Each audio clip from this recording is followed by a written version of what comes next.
Alhamdulillah, alhamdulillah wa syukurillah ala kulli ni'mah.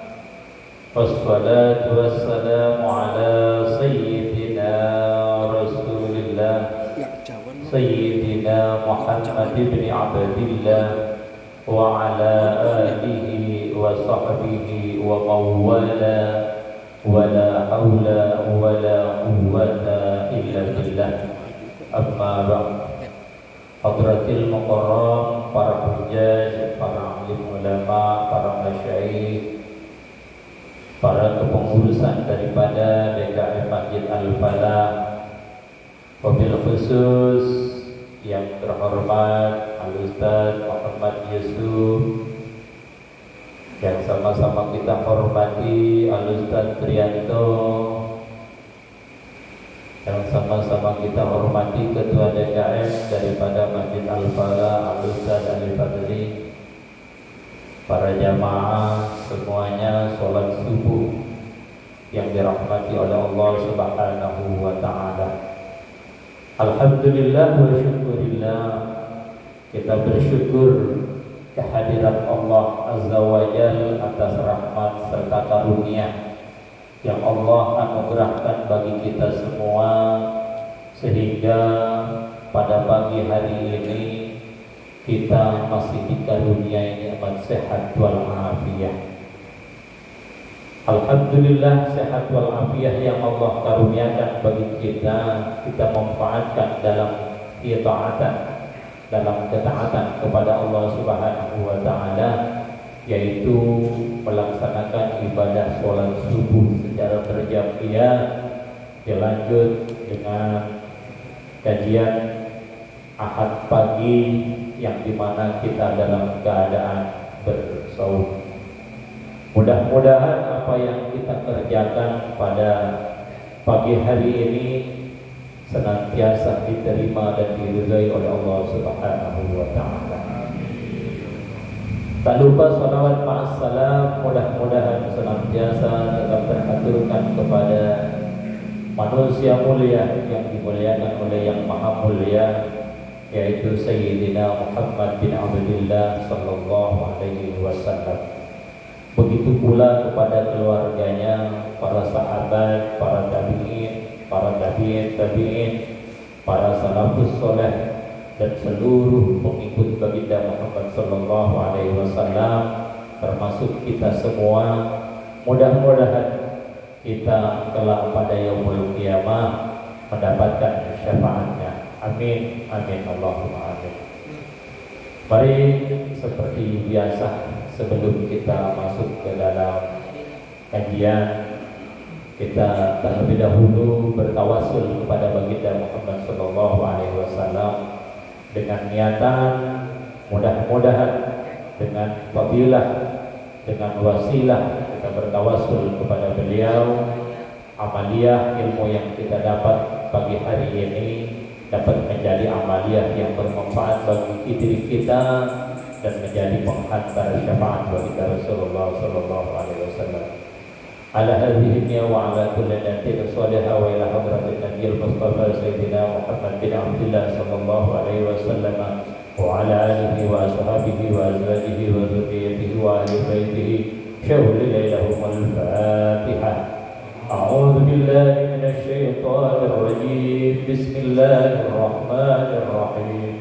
Alhamdulillahi rabbil alamin arrahmanir rahim maliki yaumiddin. إياك نعبد وإياك نستعين اهدنا الصراط المستقيم صراط الذين أنعمت عليهم غير المغضوب عليهم ولا الضالين آمين. رضينا بالله ربا وبالإسلام دينا وبمحمد نبيا ورسولا. رضينا بالله ربا وبالإسلام دينا وبمحمد نبيا ورسولا. رضينا بالله ربا وبالإسلام دينا وبمحمد نبيا ورسولا. ربي زدني علما وارزقني فهما. Bismillahirrahmanirrahim. Bapak jamaah sholat subuh sekaligus taklim kajian akad pagi yang dirahmati oleh Allah Subhanahu wa taala. Alhamdulillah kita termasuk orang yang dipilih oleh Allah Subhanahu wa taala. Kenapa dikatakan orang yang dipilih? Karena kita masih diberikan hidup di bulan Ramadan. Karena tidak semua orang yang tadinya masih Allah panjangkan umurnya, mereka sampai di bulan Ramadan. Ada yang Ramadan kurang 5 hari dipanggil oleh Allah. Ada Ramadan kurang 2 hari dipanggil oleh Allah. Ada yang Ramadan udah tinggal besok. Kalau kata bahasa orang Betawi kita lagi munggahan, udah habis asar lagi, udah menjelang maghrib belum juga azan, dipanggil oleh Allah Subhanahu wa taala. Kita yang masih diberi umur panjang berarti diberikan kesempatan oleh Allah untuk meraih keutamaan-keutamaan Ramadan, termasuk orang yang dipilih oleh Allah untuk mendapatkan fadilah-fadilah Ramadan.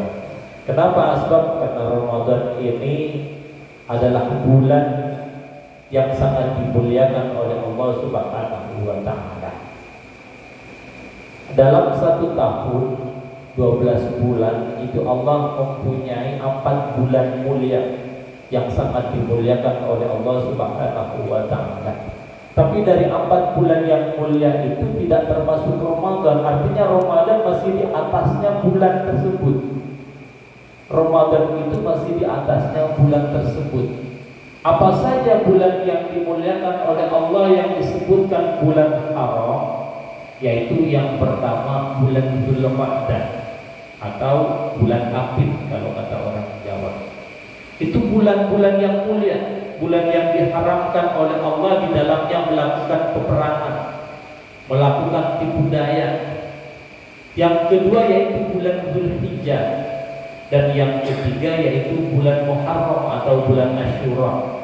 Dan yang keempat itu kepisah yaitu bulan Rajab. Nah, bulan Ramadan ini tidak masuk di 4 itu, tapi di atasnya masuk. Di atasnya 4 itu dikecualikan oleh Allah karena dari saking mulianya bulan Ramadan. Nah, kata Rasulullah SAW dalam sebuah riwayat, beliau bersabda, "Lau ya'lamun nasu ma fi syahri Ramadhan minal khairi latamannat ummati ayyakuna Ramadhan sanata kullaha walau adhina Allahu lis-samawati wal ardi an tatakallama la syahadata liman shama Ramadhan bil jannah." Yang artinya kurang lebih, andai kata manusia itu mengetahui tentang rahasia keutamaan daripada bulan Ramadan, rahasia yang terkandung di dalam bulan Ramadan, rahasia yang sangat istimewa di bulan Ramadan, andai kita manusia paham, mengetahui. Misalnya kayak kita tahu kalau kita berangkat ke Jakarta, di Jakarta ketemu ada orang mau ngasih hadiah 500 juta. Setiap orang yang datang ke Jakarta di depan Bundaran HI jam 9 pagi, mereka langsung tanpa diundi dapat uang 500 juta. Pasti kita walaupun yang jauh langsung berbondong-bondong berebut.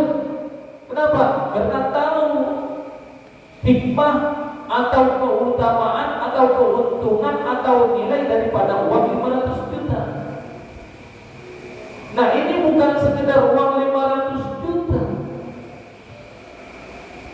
lebih daripada itu. Andai kata manusia tahu, kata Rasulullah, tentang keutamaan bulan Ramadan, tentang rahasia bulan Ramadan, tentang keagungan bulan Ramadan, tentang apa yang akan didapat oleh manusia bagi yang memuliakan bulan Ramadan, pasti manusia akan menginginkan Ramadan itu 1 tahun penuh.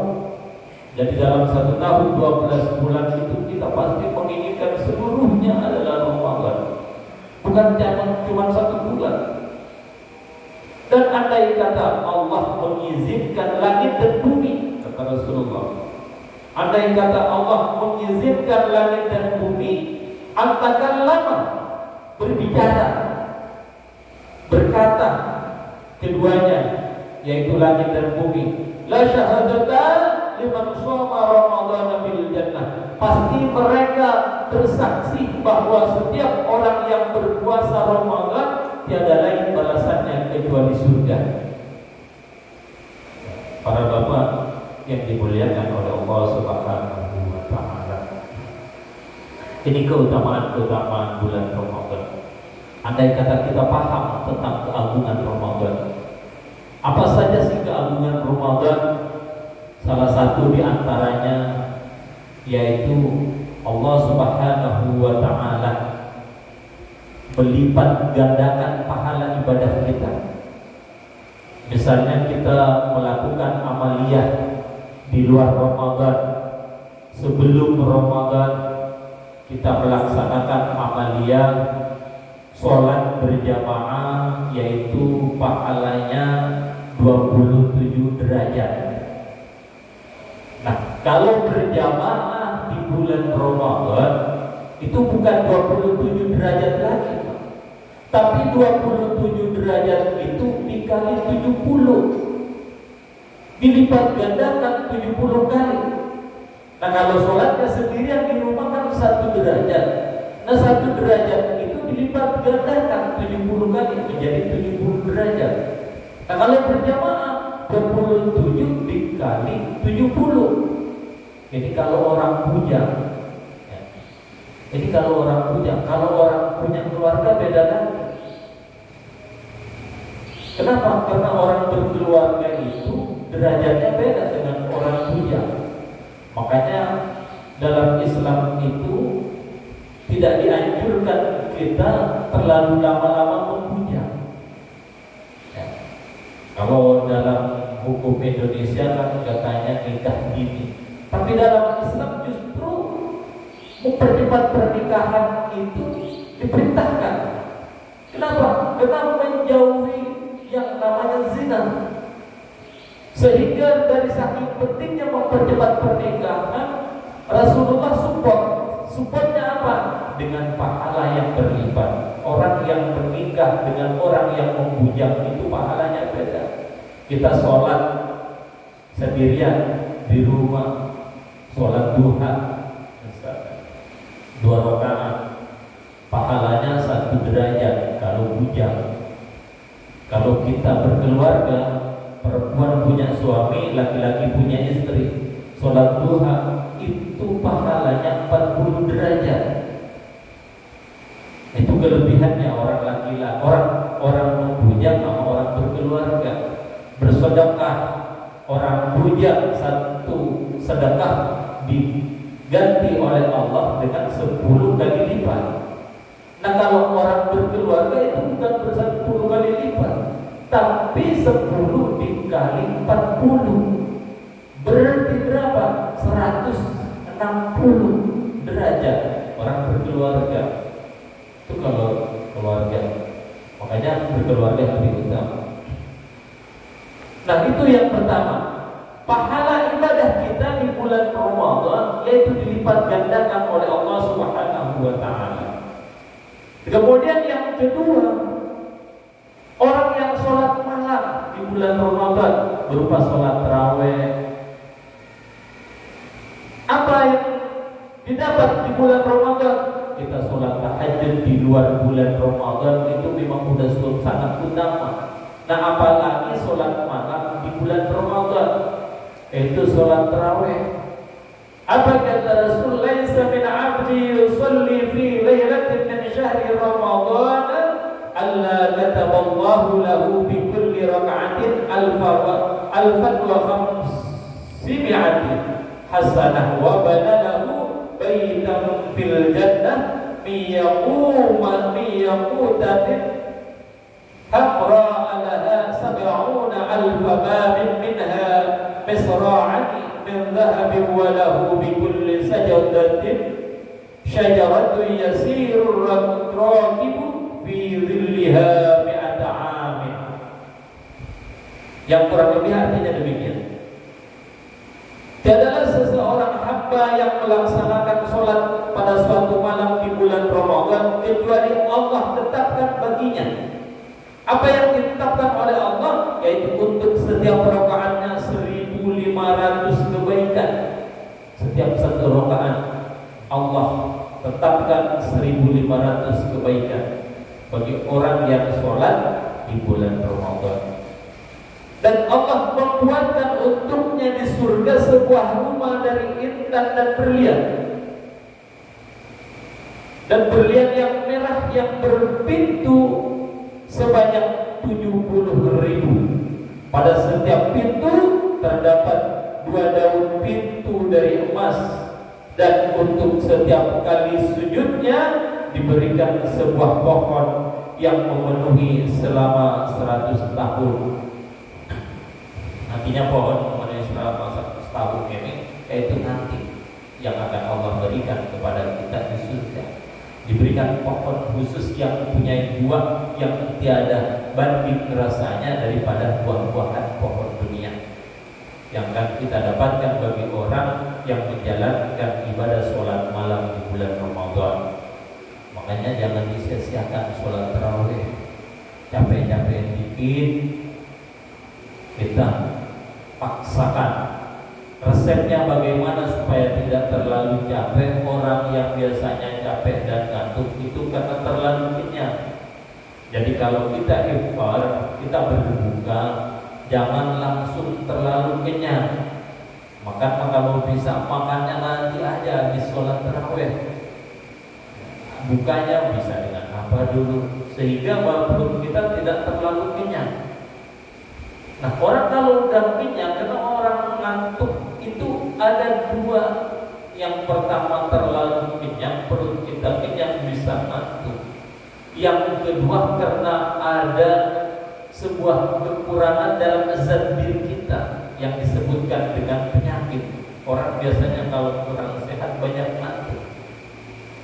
Bisa kurang sehat dalam secara zahir, bisa kurang sehat secara batin.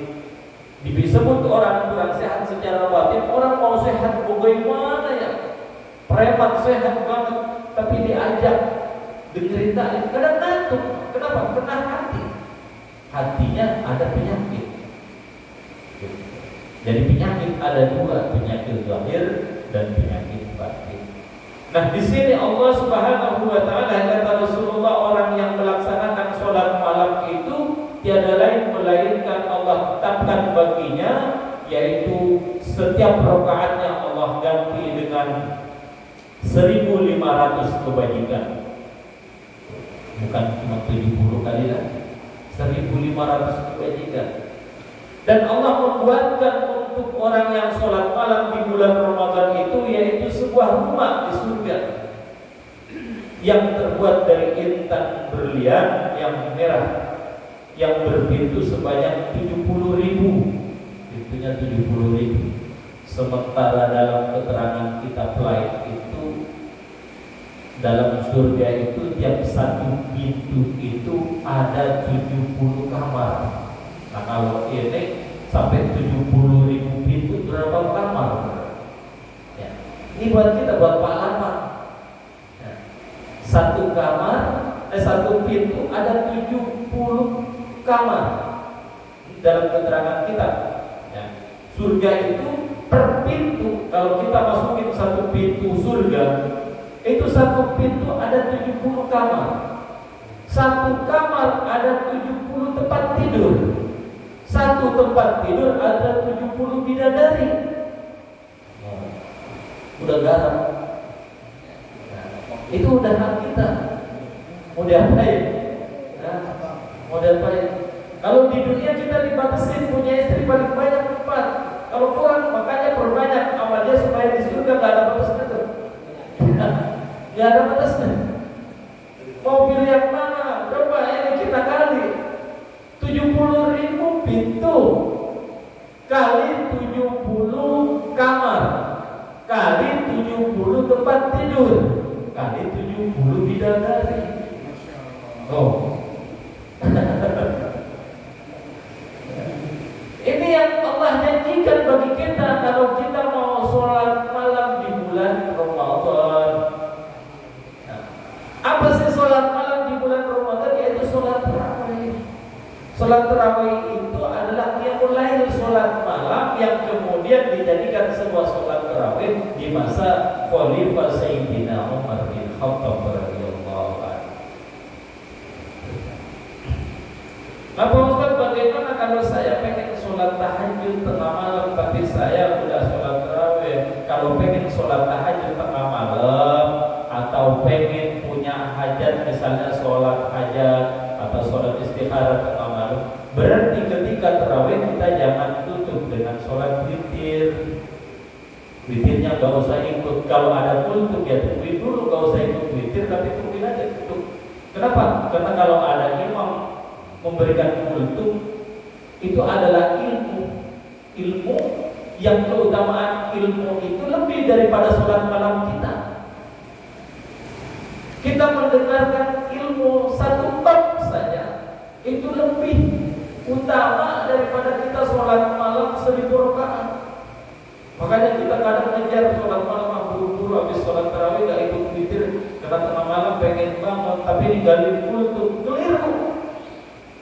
Keliru.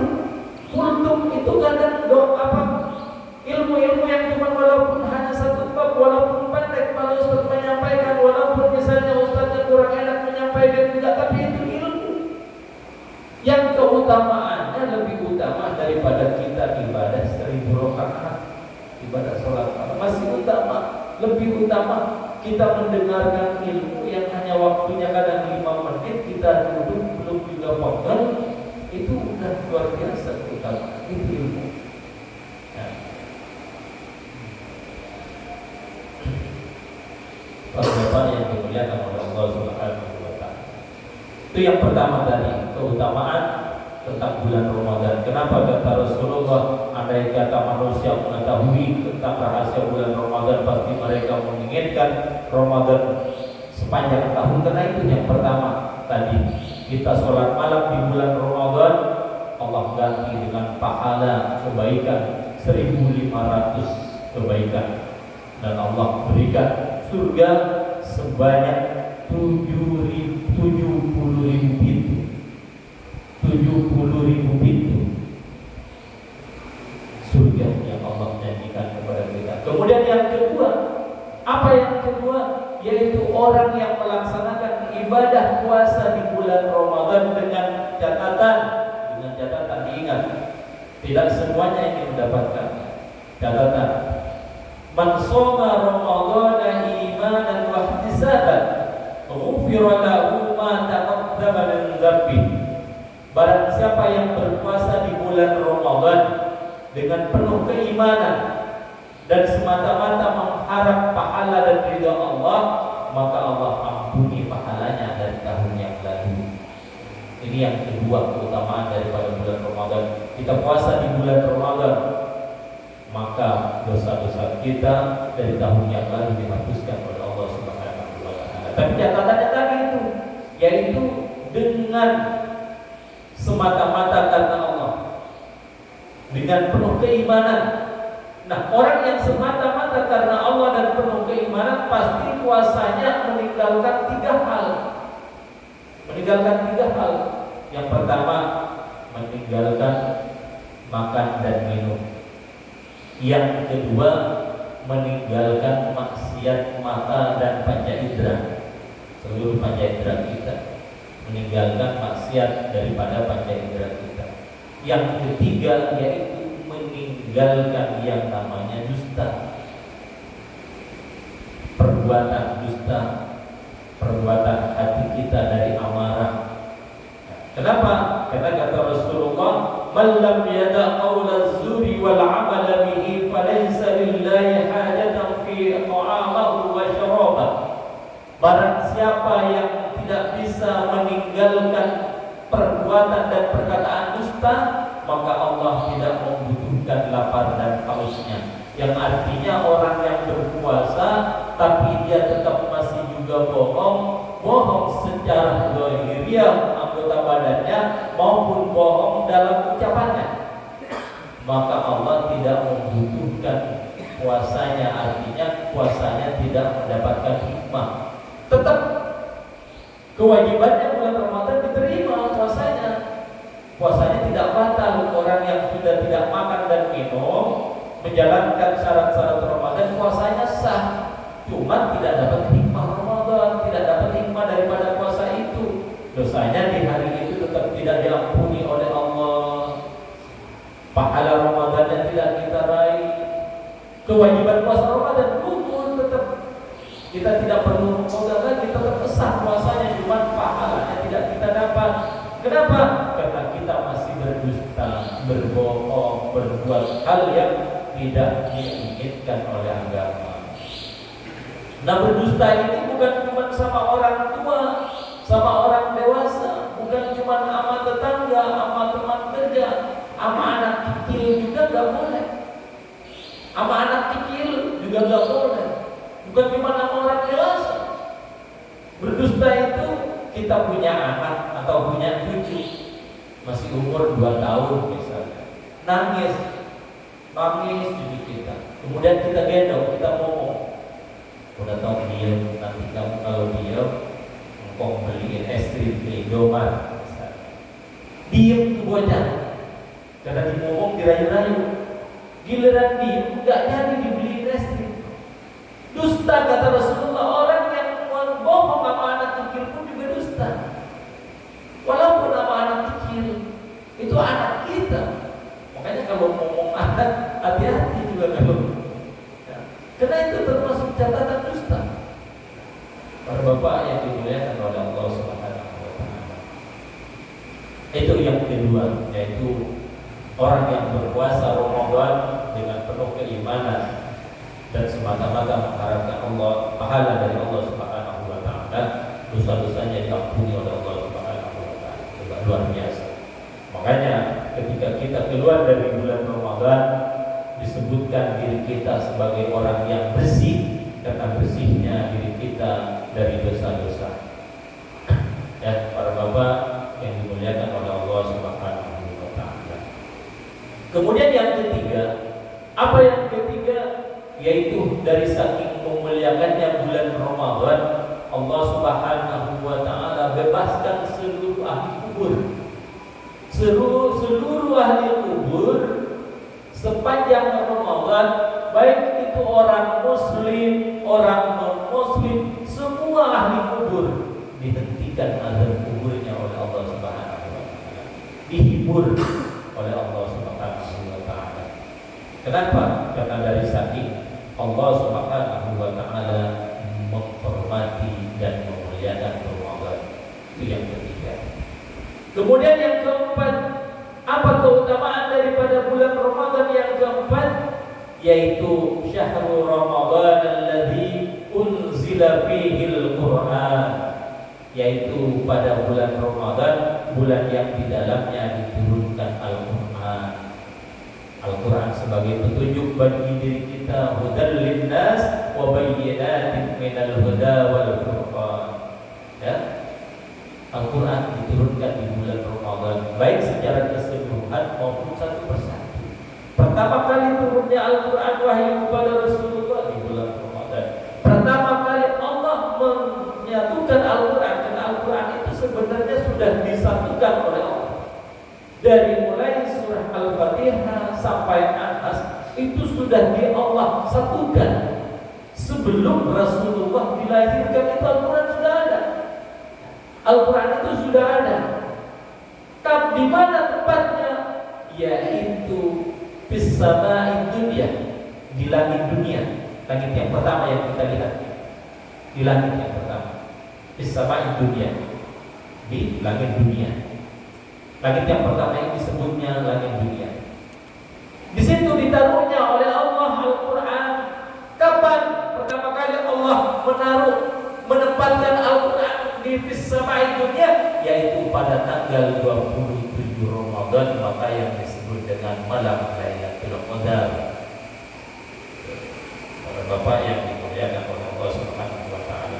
Kemudian diturunkan secara berangsur, mengikuti kejadian-kejadian selama 22 2 tahun 2 bulan 29 hari. Ya. Itu masa Nabi diangkat menjadi Nabi, yaitu sepanjang 22 tahun 2 bulan 29 hari. Jadi gak nyampe ke 3 bulan kan? Jadi pas di 22 tahun 2 bulan 29 hari masa Rasulullah menjadi Nabi. Ya. 10 tahun di Mekah, 12 tahun di Madinah. Dakwahnya Rasulullah menjadi Nabi diangsur sesuai dengan kejadian Allah wahyukan lewat malaikat Jibril, turun 1 ayat, turun 1 ayat sampai 30 juz. Kemudian baru dibukukan oleh khalifah yang ketiga, yaitu Sayyidina Utsman bin Affan radhiyallahu anhu, dibukukan seperti ini yang disebut dengan mushaf. Makanya kadang sekarang ada orang-orang kadang ini kan bukan Al-Quran, ini cuma kertas. Nah, itu bukan, jangan begitu. Ini memang tulisan kertas, tapi kan di dalamnya ayat Al-Quran. Ya, di dalamnya ayat Al-Quran. Sekarang kalau bapaknya bilang, oh itu bukan Pak Mas Andi, itu cuma teraganya, cuma badannya. Pak Mas Andi ruhnya, emang mau diambil ruhnya bisa, kita ambil ruhnya. Ya, para bapak yang dimuliakan oleh Allah Subhanahu wa Ta'ala. Itu tadi yang keempat, yaitu di bulan Ramadan Allah turunkan Al-Quran pada malam yang ke-27 di bulan Ramadan. Karena malam ke-27 bulan Ramadan itu berada di 10 terakhir, 10 ketiga, maka yang kelima kemuliaan bulan Ramadan, yaitu di dalam bulan Ramadan terdapat malam Lailatul Qadar yang tidak terdapat di bulan-bulan yang lain. Tidak terdapat di bulan-bulan yang lain, cuma di bulan Ramadan. Adanya kapan? Yaitu di 10 ketiga daripada bulan Ramadan. 10 ketiga yang biasanya jatuhnya pada malam-malam ganjil, tapi bisa juga di malam genap. Makanya jangan cuma milih, kalau umpamanya kita iktikaf Ramadan di malam 10 yang ketiga, jangan cuma pilih malam ganjil. Karena bisa saja itu malam Lailatul Qadar di malam yang genap. Tidak harus di malam yang ganjil, cuma kebiasaannya di malam yang ganjil. Yang artinya berarti di 10 yang ketiga itu adalah sangat utama bagi kita untuk berjaga malam atau beribadah di malam harinya, atau yang disebut dengan iktikaf. Kita iktikaf di masjid di 10 yang ketiga daripada Ramadan. Iktikafnya cuma duduk. Bapak duduk ngobrol, tapi jangan ngomongin orang. Ngobrol aja. Apa? Duduk begitu aja, Pak Rahmat. Duduk begitu. Cuma ngomong-ngomong biasa. Ngomong besok ngomong gimana? Itu udah jalan. Atau tanya yang masalah tadi Bapak narik kemana aja misalnya. Bukan ibadah, cuma ngomong aja dalam masjid. Tapi niatnya tadi waktu duduk di dalam masjid, niat iktikaf. Sampai sahur, sampai terbit fajar, duduknya kita itu lebih daripada ibadah 1000 tahun. Dengan catatan kita duduknya di dalam masjid, ya, dalam keadaan iktikaf. Jadi kalau duduk pertama kali kita niatkan untuk iktikaf. Apalagi pikir, apalagi baca sholawat, tadarus, segala macam. Duduk aja kagak baca apa-apa, cuma ngobrol, tapi ngobrolnya bukan ngomongin orang. Di dalam masjid, bukan duduk di rumah. Karena iktikaf yang disunah, yang dicontohkan Rasulullah itu di masjid, bukan di rumah. Kalau mau di rumah, Rasulullah kan di rumah. Kenapa? Karena waktu itu Masjid Nabawi dengan rumahnya Rasulullah itu nempel. Makanya Rasulullah ketika merasa letih iktikaf, pegel dalam duduk, beliau tiduran, kepalanya ditaruh ke luar masjid, yaitu berada di dalam rumahnya, dipegangin oleh Sayyidatina Aisyah. Nempel kayak begini. Ini sebelah serambi sebelah sana ini rumah Rasulullah, di sini masjid. Begitu dulu Masjid Nabawi. Kalau Rasulullah memang boleh saja misalnya, boleh saja iktikaf di dalam rumah, Rasulullah di rumah aja, ngapain ke masjid, kepala nempel. Tapi karena utamanya yang namanya iktikaf itu di masjid, di malam 10 yang ketiga di bulan Ramadan itu di masjid, bukan di rumah. Makanya kadang sekarang banyak orang yang protes ketika pada tahun 98 itu pernah kan makam Rasulullah mau diangkat oleh orang-orang yang berpaham Wahabi. Katanya karena ada di dalam masjid, nggak boleh masjid ada makam. Nah, makanya itu sempat ada itu andilnya ulama-ulama Nahdlatul Ulama dari Indonesia untuk ikut serta agar tidak dipindah.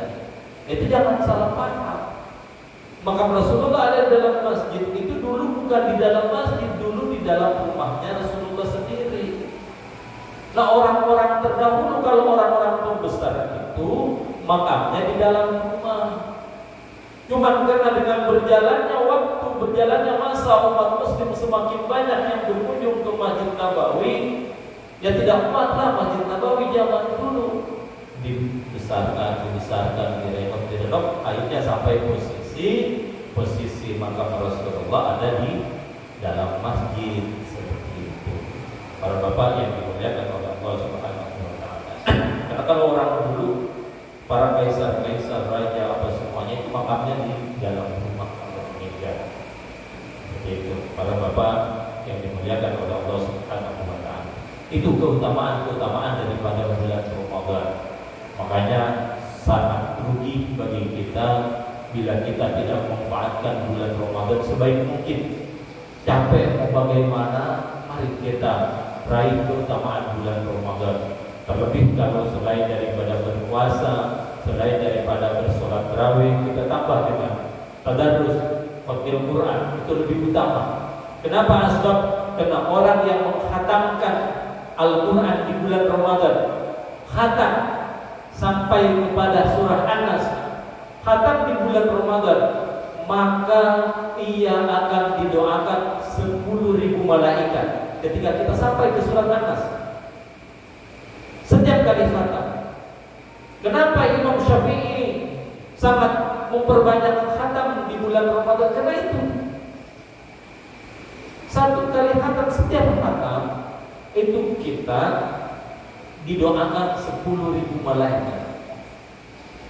Dan kalau khatam kita disunnahkan tidak berhenti di surah An-Nas. Sampai di surah An-Nas kita melanjutkan kepada surah Al-Fatihah sampai surah Al-Baqarah sampai ke ayat ke-7. Tidak sampai di An-Nas. Kenapa? Karena Rasulullah menyukai yang berulang-ulang seperti itu. Nah, jangan sampai di surah An-Nas, dilanjutkan ke Al-Fatihah sampai ke surah Al-Baqarah, yaitu Alif Lam Mim Dzalikal kitabu la raiba fihi hudan lil muttaqin alladzina yu'minuna bil ghaibi wa yuqimuna as-salata wa mimma razaqnahum yunfiqun walladzina yu'minuna ilaika wa ma unzila min qablika wa bil akhirati hum yuqinun. Sampai di sini baru Qadamallahul azim, baru doa kepada Quran. Jadi kalau khatam Al-Quran itu ayat Al-Quran memang khatam terakhir sampai surat An-Nas, tapi diulang lagi ke depan, itu lebih utamanya seperti itu. Nah, baru baca Al-Quran, doa Al-Quran. Jadi seperti itu. Ya, para bapak yang dimuliakan oleh Allah Subhanahu wa taala. Jadi itu yang kita sampaikan pada pagi hari ini. Mari kita memanfaatkan bulan Ramadan sebaik mungkin, sebaik-baik mungkin. Sepanjang kita tidak menjalankan perjalanan yang jauh atau menjadi seorang musafir, jangan tinggalkan Ramadan. Kalau kita sehat, jangan tinggalkan Ramadan.